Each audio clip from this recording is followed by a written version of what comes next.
अस्सलाम वालेकुम everyone, good morning Lahore के साथ मैं हूँ आपकी होस्ट इकराम मलिक। आज की सुबह का आगाज़ करते हैं नई उम्मीद और इस यकीन के साथ आप सब बाखैरियत होंगे, सेहतमंद होंगे, भरपूर तरीके से अपने दिन का आगाज़ कर रहे होंगे। और सुबह आते एक पैगाम दिया जाता है, एक रिमाइंडर दिया जाता है कि सेहत से बढ़ के कोई नेमत नहीं मौजूद है। और सेकेंडली जो है पैगाम आज का कुछ इस तरह से है, बहुत सारे लोग हैं जो हमारे इर्द गिर्द करीब में मौजूद होते हैं और हम वेट कर रहे होते हैं कि किसी ना किसी तरीके से उनकी हेल्प कैसे की जाए। कुछ लोग देखते हैं सफ़ेद पोश होते हैं हमारे नज़दीक, वो कुछ कहते नहीं हैं, वो कुछ बोलते नहीं हैं, लेकिन हमें ख़ुद को पता होता है कि जिस तरह से महंगाई बढ़ती जा रही है, जिस तरह से वसाइल जो है महदूद होते जा रहे हैं, तो वो किस तरह से गुजारा करते हैं बहुत सारी चीज़ों में, तो वो कह नहीं पाते हैं। लेकिन हमें लग रहा होता है कि जो लोग कह रहे होते हैं, जो लोग इस बात का बार बार इजहार कर रहे होते हैं, सिर्फ वो डिज़र्विंग होते हैं। ज़रूरी नहीं है। आप अपने इर्द गिर्द देखें जहाँ पे आपको लगता है कि हम ये सोच एक रखते हैं ना, ये तो अच्छा भला है, इसी को क्या ज़रूरत होगी, अच्छे भले तो कपड़े पहने में, वो तो कमाता है। हम जब उस राह में देते हैं जो डिज़र्व नहीं करता, तो अल्लाह पाक भी हमें उस चीज़ से नवाजता है जो हम भी डिज़र्व नहीं करते। तो अपना ज़र्फ़ बड़ा रखने की ज़रूरत है। हम दूसरों को ना मापें, ना तोलें, ना कहें कि किसका क्या ज़र्फ़ है, कौन क्या डिज़र्व करता है, इसको देने बनते थे या नहीं बनते थे। जो आपके पास आ रहा है, जो आपकी नज़र में आ रहा है, जिसका ख़याल आपके जहन में आ रहा है, तो वो आपकी तरफ से नहीं है, वो ज़ात बारी ताला की तरफ से है। तो जितना हो सके दूसरों का ख्याल रखें। ये ना सोचे, किसी की अपीयरेंस पे ना जाएं कि कोई देखने से अपने ज़ाती मतलब जो ज़ाहरी हुलिया है उससे अगर वो ठीक नहीं लग रहा है तो वो डिज़र्विंग है, अगर वो ठीक लग रहा है तो वो डिज़र्विंग नहीं है। ऐसा नहीं होता। जैसे कि मैंने कहा, जो चीज़ आप डिज़र्व नहीं करते हैं, जब अल्लाह पाक उससे नवाजता जा रहा है, तो जहाँ पे आप कुछ दे रहे हैं, अल्लाह पाक ने आपको इस काबिल बनाया कि वहाँ पे आप कुछ दे रहे हैं, वहाँ पे सर्व कर रहे हैं जो इस काबिल नहीं है आपकी नज़रों में, तो मुझे लगता है हम भी उसकी ज़ात की नज़रों में इस काबिल तो है नहीं, लेकिन फिर भी नवाजता जा रहा है। और इसी के साथ ही प्रोग्राम में आगे बढ़ते हैं और बात करते हैं कुछ क्लाइमेट चेंज के हवाले से। बहुत सारी ऐसी तब्दीलियां हमारे मौसम में देखने को आ रही हैं और बहुत अरसे से हम इस चीज़ को फील कर रहे हैं। जब से हम छोटे थे तब से हम सोच रहे हैं, जब हमारे ज़माने में सर्दियाँ आती थी तो हमें लगता था कि इतने माह जो हैं वो सर्दी के, इतने माह जो हैं वो गर्मी के। फिर आहिस्ता आहिस्ता गर्मी की शिद्दत में इजाफा होता गया, सर्दी का मौसम कम होता गया, उसके बाद बिला मौसम जो है बारिशें होती गई, किस तरह से हमारी फसलों को नुकसान पहुँचता गया। हमें लगता है क्लाइमेट चेंज सिर्फ यही होता है कि बिला मौसम बारिशें हो रही हैं और सिर्फ इतना हो रहा है और कुछ भी नहीं है। लेकिन इससे हमारी ज़राअत को कितना नुकसान पहुंच रहा है, हम एग्रीकल्चरल कंट्री हैं, उससे हम किस तरह से इकनॉमिकली तबाह होते जाएंगे, क्या सूरत हाल है, क्या चीज़ है जो है अभी से हम वो मेजरमेंट शुरू कर सकते हैं कि आने वाले 10-20 सालों में हम सूरत हाल पर काबू पा सके। और अगर हमने पिछले 10-20 सालों में इन सूरत हाल पर काबू पाया होता, इसको सीरियस लिया होता, तो क्या ये सूरत हाल हमें आज पेश आती जिसका आज हम देख रहे हैं, सैलाब की सूरत में, बिला मौसम बारिशों की सूरत में। और हमारे साथ ज्वाइन किया है हमें आयशा सिद्दीक साहिबा ने, जो कि एनवायरनमेंट एक्सपर्ट हैं। अस्सलाम वालेकुम। कैसी हैं आयशा? अल्हम्दुलिल्लाह, I am good, thank you so much. Ayesha, बहुत शुक्रिया प्रोग्राम में आने के लिए, बहुत अच्छी लग रही हैं आप। Thank you. अच्छा Ayesha, thank you so much. Ayesha, मैं आपसे जानना चाहती हूँ कि माशाल्लाह आपको इतना टाइम हो गया एनवायरनमेंट में, हेल्थ पे काम करते हुए, तो आपको लगता है, क्योंकि इतना टाइम हो गया इस फील्ड में, तो आपको लगता है कि पिछले 5-10 सालों में जो गुजर चुके हैं उनमें क्या ऐसे इकदाम किए जा सकते थे जो हमें आज सामना है इन हीट वेव्स का, इन सैलाब का, इन सब चीज़ों का, वो हमें फिर इस सूरत में हम कहीं ना कहीं डिले हो जाता, बचे रहते? जी देखें, ये क्लाइमेट चेंज जो है ये सडनली तो हुआ नहीं, इसके ऊपर बहुत सालों से एक्सपर्ट्स बात कर रहे हैं। आई थिंक 50 ईयर्स से तो 50 ईयर से पहले का डेटा हमारे पास अवेलेबल है, 50 साल का। हाँ जी। और मुझे 20 साल के करीब हो गए जब मैंने ये एनवायरनमेंट का सब्जेक्ट तो पढ़ना स्टार्ट किया था। की लग रही है। हाँ जी। सो बेसिकली उस टाइम पे भी हम लोग बहुत इनिशियल बैचेस में थे जो कि ये सब्जेक्ट पढ़ रहे थे, और तब भी हमने अपने लेवल के ऊपर एनवायरनमेंट के ऊपर और क्लाइमेट के ऊपर बात करना शुरू कर दी थी।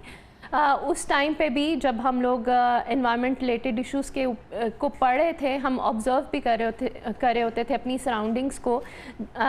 तब हम ऑब्ज़र्व करते थे कि जब हम जेल रोड के ऊपर ट्रैवल करते थे तो एक स्मॉग का डॉम नज़र आता था, वो तब उस टाइम तक वहीं तक महदूद था। और हम लोग स्मॉग की अवेयरनेस के ऊपर प्लान कर रहे होते थे कि हमें कैंपेन्स करनी चाहिए, हमें लोगों को एजुकेट करना चाहिए, और बहुत सारी बातें इंस्टीट्यूशंस के लेवल तक होती थी। अच्छा। लेकिन वो फिर उस तरह से लोगों ने इस टॉपिक को सेंसिटिविटी जो इसकी होनी चाहिए थी उस तरह से नहीं लिया, और फिर आज सिचुएशन हमारे पास है। हमारे सामने नवंबर में हमें आइडिया है अक्टूबर नवंबर में स्मॉग का सीज़न स्टार्ट हो जाता है, उसकी और वजह उस से टाइम पर हम सारे कर रहे होते हैं, फौरी तौर पर लग जाते हैं, उससे पहले अभी तक नहीं हमें ख्याल है। एग्जैक्टली हमारी जो नॉर्मल लाइफ है बिल्कुल डिस्टर्प्ट हो जाती है, स्कूल्स बंद हो जाते हैं, जो ऑर्गेनाइजेशंस हैं वहाँ पे वर्क फ्रॉम होम की इजाज़त दे दी जाती है और लोगों को कहा जाता है कि आप ज़्यादा से ज़्यादा इंडोर रहें, और हमारी जो बेसिक जो रूटीन की एक्टिविटीज़ हैं वो सारी इम्पैक्ट हो जाती है। सो इसके ऊपर हमें अवेयरनेस बहुत शुरू में स्टार्ट कर देनी चाहिए थी और फिर ये डिस्कशन तक नहीं रहना चाहिए। अभी जो सिचुएशन है आज की अगर हम बात करें तो हमें अर्जेंट एक्शंस लेने की ज़रूरत है। अभी तो हम रिएक्टिव मोड में है ना, कि अभी जो तबाहकारी हो चुकी है हमें उसको सही करना है, लेकिन जब ये सैलाब रुक जाएगा, ये चीज़ें इस साइड पे चली जाएंगी, फिर लोग इसकी बात भी करना बंद हो जाएंगे और फिर वही रूटीन की एक्टिविटी स्टार्ट हो जाएंगी, फिर स्मॉग आएगा, फिर लोग थोड़ी दिन के लिए थोड़ा सा एनवायरनमेंट के लिए कंसर्न होंगे। गवर्नमेंट के जो लेकिन आयशा आपको नहीं लगता कि ये किसी एक कंट्री का मसला नहीं है ना? क्लाइमेट चेंज अगर हो रहा है तो ये तो पूरे वर्ल्ड में हो रहा है, पूरी दुनिया को हो रहा है। और जैसे कि अभी हम हैं अंडर डेवलप्ड कंट्रीज, डेवलपिंग जो कंट्रीज़ हैं, हम सबको ये कितना कर सकते हैं, लेकिन जो डेवलप्ड कंट्रीज़ हैं जो कर सकते हैं उनको क्या किरदार अदा करना चाहिए? अच्छा, इसमें आपने बिल्कुल सही बात की है। जो पाकिस्तान का ग्लोबल कार्बन एमिशंस में कंट्रीब्यूशन है इट इज़ लेस देन 1%, और फिर भी हम लोग वर्ल्ड की लेस देन 1%? जी, हम टॉप 10 कंट्रीज़ में आते हैं जो कि मोस्ट वल्नरेबल हैं due to this climate change और ग्लोबल वार्मिंग। तो इसके अंदर ऑब्वियसली जो डेवलप्ड कंट्रीज़ हैं उनका रोल बहुत इम्पॉर्टेंट है लेकिन हमें अपने लेवल पे, अपनी कंट्री के लेवल पे करना यह है कि हमें इसके लिए we need to raise our voice. सही फोरम्स के ऊपर हमारे जो ऑफिशियल्स हैं उनको जाके they need to demand carbon financing, और जो हमारे डैमेज हो रहे हैं एसेट्स पूरी कंट्री के, उसके ऊपर they need to demand the loss जितना हुआ है उसके ऊपर उनको अपने राइट्स के लिए आवाज़ उठानी चाहिए। अच्छा, हम देखते हैं जैसे कि काफ़ी प्रोटोकॉल्स बैठे गए, क्योटो प्रोटोकॉल्स और डिफरेंट उस पर जाके लोग आकर बैठे, उसके बाद सारे उससे विड्रॉ करते गए और इस तरह से सब चीज़ें। अभी क्या ऐसी कोई करंट सिचुएशन में चल रही है जहाँ पे तमाम कंट्रीज़ मिलकर बैठे हैं, चाहे वो डेवलप्ड हैं चाहे वो डेवलपिंग है? जी बिल्कुल, इस तरह के प्रोटोकॉल्स भी हैं, इस तरह की बॉडीज़ भी हैं, लेकिन प्रॉब्लम ये है कि वो वहाँ पे कोई एक्शन नहीं हो रहा जो सही इम्प्लीमेंटेशन है। जैसे अगर आप अपने पाकिस्तान को ले लें तो क्या एक्शंस हो रहे हैं, हम प्रॉब्लम्स को फेस करते हैं, रिएक्टिव मोड में चले जाते हैं और उस वक्त देखते हैं कि अभी इस तबाहकारी को हमने किस तरह से समेटना है, बट उसकी प्रिवेंशन के लिए फिर जो सही एक्शंस लेने चाहिए, जैसे जैसे पाकिस्तान को कार्बन फाइनेंसिंग मिलनी चाहिए वो नहीं मिल रही, या डेवलप कंट्रीज़ के लिए, डेवलपिंग कंट्रीज़ के लिए डेवलप्ड कंट्रीज़ को जो फाइनेंसिंग करनी चाहिए, लाइक रिन्यूएबल एनर्जी के लिए कर सकते हैं, एग्रीकल्चर के अंदर जो हमारा बहुत ज़्यादा वाटर कंजम्पशन होती है उसके लिए कुछ टेक्नोलॉजीज़ वगैरह इंट्रोड्यूस करवा सकते हैं, वो सब कुछ नहीं हो रहा। अच्छा, हम देखते हैं आयशा क्लाउड बर्स्ट, मैंने कभी नहीं सुना था कि इस तरह से हुआ है, या हमारे बड़े भी कहते हैं कि नहीं पता था ये क्या होता है बेसिकली।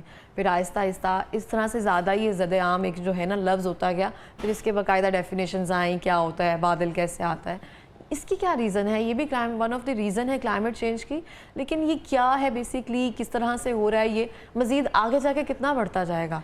तो बेसिकली देखें क्लाउड बर्स्ट में क्या होता है कि ये एक्सट्रीम और शॉर्ट इवेंट को क्लाउड बर्स्ट कहा जाता है। सो इसके अंदर जैसे हमारे अभी सवात के अंदर हमने देखा कि क्लाउड बर्स्ट हुआ है, उसमें 400 मिलीमीटर रेन इन 1 आवर हुई, जबकि नॉर्मली 400 मिलीमीटर रेन फॉल होती है लेकिन वो कहीं 10 घंटों में जाके इतनी बारिश बरसती थी। लेकिन ये जो इवेंट था ये बहुत शॉर्ट था और एक्सट्रीम था, जिसकी वजह से इतनी तबाहकारी हुई। सो ये इवेंट्स इस तरह की जो इम्पैक्ट है अभी जो सुनने में आ रहा है, जो नेक्स्ट ईयर फ्लड की फोरकास्ट है और रेन की फोरकास्ट है, वो सुना है कि it's 34% more than this year. So we have to be prepared, और जितना हमने नेचर को डिस्टर्ब कर दिया है उसके इफेक्ट्स अब नज़र आना शुरू हो गए। आपने देखा होगा कि जो हमारी समर्स भी हैं वो बहुत ज़्यादा एक्सट्रीम हो गई हैं। वहाँ पे भी एक तो जो पैटर्न था اوور آل ویدر کا وہ چینج ہو گیا ہے. ہم پہلے فورسی کر رہے ہوتے تھے کہ کہیں مئی میں جا کے گرمی زیادہ سٹارٹ ہوگی, وہ کبھی اپریل میں سٹارٹ ہو جاتی ہے. ایگزیکٹلی, مجھے یاد ہے مارچ کے لاسٹ میں بہت گرمی شروع ہو گئی تھی یا پچھلے سے پچھلے سال. اچھا, بہت ساری ابھی دیکھ رہے ہیں کہ 33% آپ کہہ رہی ہیں کہ نیکسٹ ایئر ہمیں مزید احتیاط کرنا ہوگی, اور ہم ابھی کے نقصان سے نہیں تقریباً باہر نکل پا رہے ہیں. اور اس کے علاوہ واقعی میں جیسے آپ کہہ رہے ہیں نا, ہم نیچر کے ساتھ جس طرح سے وہ سب چیزیں کر رہے ہیں, درخت کاٹ رہے ہیں, ہم سمپل ان چیزوں کو لے رہے ہیں, سادہ سادہ لفظوں میں لے رہے ہیں. اگر آپ انوائرمنٹ کی ایکسپرٹ ہیں تو آپ کو ان ٹرمز کا پتہ ہے کلاؤڈ برسٹ کیا تھا. ہمارے لیے یہ سب چیزیں نہیں ہیں, آپ لوگوں کے لیے نئی نہیں ہیں, یہ کافی عرصے سے چل رہی ہیں. تو اس کے علاوہ کچھ نئی ریسرچ یا کچھ نئی ایسی چیزیں آ رہی ہیں جس کے بارے میں آپ ہمیں بتانا چاہتے ہیں, یا ہماری آڈینس کو اس بارے میں تھوڑی مزید انفارمیشن مل سکے؟ جی, جیسے ہمارے گلیشیئرز ہمارے پاس پاکستان میں جو ہمارے ندرن ایریاز ہیں وہاں پہ 7000 پلس گلیشیئرز ہیں ہمارے پاس. جو کہ نارتھ پول کے بعد آئی تھنک ہمارے پاس ہی اتنے زیادہ گلیشیئرز ہیں. لیکن اب وہ جب ایکسٹریم ہیٹ چلتی ہے, بہت زیادہ ٹیمپریچر رائز کر جاتا ہے, تو وہ ہمارے گلیشیئرز میں میلٹ ہونا شروع ہو گئے ہیں. سب سے پہلے کیا ہوتا ہے کہ گلیشیئر میلٹ ہو کے اس کی ایک لیک بنتی ہے, پھر وہ جب ٹیمپریچر رائز ہونا شروع ہو جاتا ہے تو وہ برسٹ ہو جاتی ہے, جس کی وجہ سے پھر فلڈز آتے ہیں اس طرح کے ندرن ایریاز کے اندر. اور یہ آپ نے ابھی بھی ہمیں نیوز میں بھی سننے کو مل رہی ہے, اور پھر جو فیکٹس آ رہے ہوتے ہیں وہاں کی لوکل لوگوں سے, اس کی وجہ سے پھر آپ کا جو بریجز, روڈز, انفراسٹرکچر, یہ سب کچھ ڈیمیج ہو جاتا ہے. اور ابھی تو ہم نے ہیومن لاس اتنا دیکھا ہے. سوات, دیر اور بنیر کے ایریاز میں مور دین 300 ڈیتھس ہوئی ہیں, اور کافی اور ایسے نمبرز ہیں جو کہ ہمیں پتہ بھی نہیں ہے. کچھ ایسے ہیں جو کہ مسنگ باڈیز ہیں, مسنگ پرسنز ہیں, ان کا تو ابھی آئیڈیا بھی نہیں ہے. سو اٹس مور دین 300. اور اسی طرح سے پھر یہ امپیکٹ ہمیں نظر آ رہا ہے. اگر ہم پانی کی قلت کے حوالے سے بات کریں, اس کا کیا امپیکٹ ہے؟ ابھی ہم کہہ رہے ہیں کہ اتنا سیلاب آ رہا ہے, پھر بھی پانی کی قلت ہے, دونوں آپس میں انڈائریکٹلی کس طرح سے ریلیٹ کرتے ہیں؟ اچھا, ہاں جی, یہ کافی اچھا کویشچن ہے. اکثر لوگ سوچتے ہیں کہ اتنی بارشیں ہو رہی ہیں, اتنا سیلاب آ رہا ہے, اور پھر بھی ہم بات کرتے ہیں کہ ہمارے پاس واٹر اسکیئرسٹی ہے. سو بیسکلی پرابلم ہمارا پاکستان میں یہ ہے کہ ہمارے پاس پراپر ریزروائرز نہیں ہیں, اسٹوریج کیپیسٹی نہیں ہے, ہمارے پاس ڈیمز بہت کم ہیں. انڈیا کے پاس ہی ہمارے جو نیبرنگ کنٹری ہے, I think they have more than 5700 dams, چھوٹے بڑے. ہمارے پاس ڈیمز کا نمبر کافی کم ہے. سو ہمارے پاس وہ انفراسٹرکچر نہیں ہے جس سے ہم واٹر کو اسٹور کر سکیں. پلس یہ ہے کہ ہماری جو ایک تو ہیبٹس بھی اس طرح کی ہیں کہ ہم لوگ بہت زیادہ پانی یوٹیلائز کرتے ہیں اپنی ڈیلی لائف کے اندر. اسی طرح سے پھر جو ایگریکلچر کا ہمارا جو میکنزم چلتا آ رہا ہے, وہ ہم وہی پرانے طریقے سے ابھی بھی اس کو لے کے چل رہے ہیں. اب ڈرپ اریگیشن سسٹم آ رہا ہے جس کے اندر بہت زیادہ پانی کو ایفیشینٹلی ہم یوز کر سکتے ہیں, لیکن ابھی بھی ہمارے فارمرز اتنے ایجوکیٹڈ بھی نہیں ہیں, پلس ان کے پاس فائنینشیل برڈن بھی ہے جس کی وجہ سے وہ یہ سب نہیں کر پا رہے. اور اریگیشن کے اندر ہمارا بہت زیادہ پانی چلا جاتا ہے. پلس ہماری جو سٹیز ہیں وہ ساری, آپ کو پتہ ہے کہ اتنی زیادہ ریپڈ اربنائزیشن ہو چکی ہے, ساری سٹیز کنکریٹ سے کورڈ ہیں.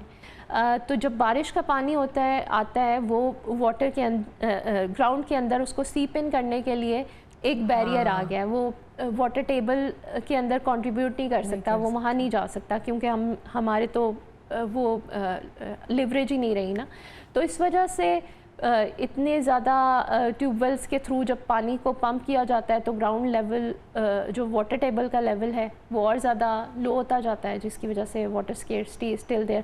جو فلڈ سے جتنا بھی پانی آتا ہے وہ ریورس کے تھرو سی کے اندر ڈمپ ہوتا جا رہا ہے. اسپیسیفکلی اگر ہم پاکستان کے کسی حصے کی بات کریں تو وہ کون سا ایسا حصہ ہے جو زیادہ نقصان پہنچ رہا ہے, جس سے بلوچستان, کے پی کے, جیسے کہ کے پی کے میں تو ہم نے دیکھ لیا کیا صورتحال ہے, اور اگر ہم بلوچستان کی اسپیسیفکلی بات کریں اس کے بارے میں اگر ہم جی, بلوچستان میں بھی اسی طرح سے امپیکٹ ہو رہا ہے. وہاں پہ بہت مہینوں تک خشک سالی رہتی ہے, ٹھیک ہے, تو وہاں پہلے اس طرح کی سچویشن ہوتی ہے اور پھر ایکسٹریم ایونٹس کی وجہ سے بہت زیادہ بارشیں ہوتی ہیں.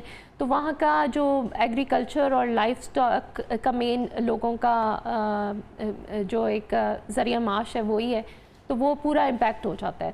تو وہاں پہ اس طرح سے کہ کچھ عرصہ بہت زیادہ خشک سالی اور پھر ایکسٹریم رین فال جو کہ پھر فلڈنگ اور یہ ساری سچویشن کاز کرتی ہے. تو یا इस तरह से अभी अगर हम रिसेंटली देखिए, अभी फौरी तौर पर गवर्नमेंट को क्या एक्शन लेना चाहिए कि हम आइंदा साल के लिए प्रिपेयर हो सकें? अभी आने वाले साल में जैसे अक्टूबर नवंबर में स्मोक का सिलसिला बढ़ता जाएगा, उसके लिए हम अपने आप को प्रिपेयर कर सकें, फौरी क्या है कॉल टू एक्शन? देखिए प्रॉब्लम ये है कि हम लोग अभी तो फायर फाइटिंग सिचुएशन में हैं। अभी तो जो डैमेज हो रहा है अभी फ़िलहाल तो उसको कंट्रोल करने की ज़रूरत है। जो लोग ट्रबल में इस वक्त उनको रेस्क्यू करने की ज़रूरत है। आपने अभी सुन भी रहे हैं, लाहौर में भी हमारे पास एक एग्जांपल है कि सोसाइटीज़ जो हैं वो रिवर बेड के ऊपर बनी हुई हैं। हमारे हैरान में एक पिक्चर देख रही थी जिसमें पुल की जो है ना लंबाई इतनी है और पुल के तकरीबन सेंटर में आगे हुए जो घर बन रहे हैं, ये हमारी सेंस है और हमें लगता है कि कभी आएगा ही नहीं पानी वहाँ। बिल्कुल। तो लोगों के पास हमें गवर्नमेंट लेवल पे अब हम एक तो रिएक्शन तो रिएक्ट कर रहे हैं क्योंकि अभी करेंगे नहीं तो और ज़्यादा लॉसेस होंगे। फिर प्रिवेंशन के ऊपर भी उतनी ही अर्जेंसी क्रिएट करनी चाहिए क्योंकि जब स्मॉग होता है या हीट वेव में तो इतना गवर्नमेंट एक्शंस नहीं लेती, बट फ्लड की सिचुएशन में और स्मॉग की सिचुएशन में वो थोड़ा सा सेंसिटाइज हो जाते हैं। बट करना ये चाहिए ज़ाहिरी तौर पर तबाहकारियाँ जो है वो ज़्यादा हो रही होती हैं। हीट वेव को घर बैठ कर किसी ना किसी तरीके से कैटर कर लिया जाता है। सो बेसिकली सबसे पहले तो हमारे जो लॉज हैं, जो लीगल फ्रेमवर्क है, उसको थोड़ा सा देखना चाहिए कि वो हमें सपोर्ट करता है या नहीं, और अगर कर रहा है तो वो उसकी इम्प्लीमेंटेशन ज़ीरो है। तो लोगों को एजुकेट करें अपने लॉज की को किस तरह से इन्फोर्स करना है, उस प्रोसेस को थोड़ा सा बेहतर बनाएं। और अब दो चीज़ें करनी पड़ेंगी, एक तो अडेप्टेबिलिटी लोगों की और हमारा जो ओवरऑल इंफ्रास्ट्रक्चर है उसकी फॉर दीज एक्सट्रीम इवेंट्स, और दूसरा मिटिगेशन में हमें इंडिविजुअल लेवल पे भी रोल प्ले करना होगा, ऑर्गेनाइजेशंस को भी करना होगा और गवर्नमेंट को भी करना होगा।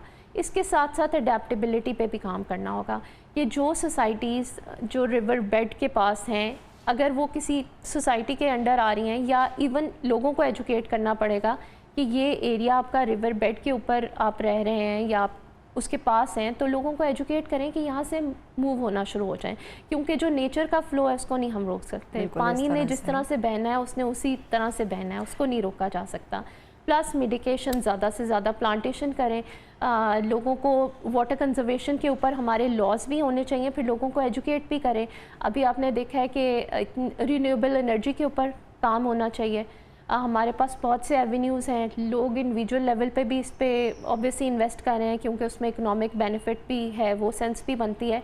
प्लस गवर्नमेंट को भी इस तरह की पॉलिसीज़ देनी चाहिए, लोगों को रिलीफ करना चाहिए, देना चाहिए। इसी तरह से एग्रीकल्चर के अंदर वहाँ पे भी लॉज भी होने चाहिए, प्लस फार्मर के लिए इस तरह की कुछ फैसिलिटीज़ होनी चाहिए कि वो एनवायरनमेंट फ्रेंडली वेज से फार्मिंग करें। आपने देखा होगा कि जब स्मॉग का सीज़न स्टार्ट होने लगता है या हो जाता है, उस टाइम पे ये जो क्रॉप्स को बर्न करते हैं उसके ऊपर काफ़ी बात होती है। एग्जैक्टली, हाँ। और लेकिन हर साल फिर वो सब चीज़ें जो है ना वो शुरू हो, लेकिन आप हर साल देखेंगे जब भी आपका ऐसे एरियाज़ में गुजरो कि वो लोग उसी तरह से क्रॉप्स को बर्न कर रहे होते हैं।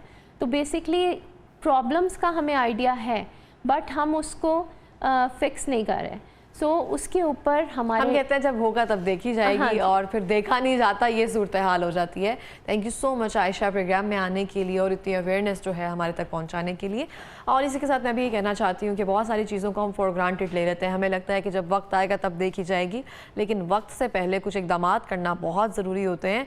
और ये हर शहरी की जिम्मेदारी है जो इस मुल्क में रहता है, जो चाहता है कि यहाँ पर सर्वाइव कर सके, हमारे आने वाली जो जनरेशन हैं उनके लिए कोई प्रॉब्लम ना बन सके, उनकी हेल्थ भी अच्छी रहे और उनके लिए कुछ ऐसी चीज़ें मौजूद रहें जिनसे उनको आए दिन जैसे इन सैलाब और इन सब चीज़ों से सामना ना करना पड़े। मिलते हैं ब्रेक के बाद, हमारे साथ रहिए।